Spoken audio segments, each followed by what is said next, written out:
ఈరోజు చెక్కలు చేసుకున్నాం. 1 కేజీ బియ్యం పిండి, అల్లము, పచ్చిమిరపకాయలు, 2 చెంచాలు నువ్వులు, 1 చెంచా వాము, 1 చెంచా కారం, 1 చెంచా ఉప్పు. ఈ పేస్ట్ వేసుకున్నాం. 2 చెంచాలు డాల్డా,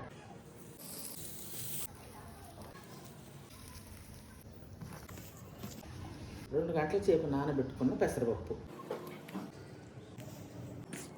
ఇప్పుడు కొంచెం వేడి నీళ్ళు పోసుకుంటే కలుపుకుందాం. ముందే కలిపేటప్పుడు కొంచెం ఉప్పు చూసుకొని తక్కువైతే వేసుకుందాం. పిండి రకం కలుపుకున్నాక చిన్న ముద్దలు చేసుకోవాలి. ఇట్లా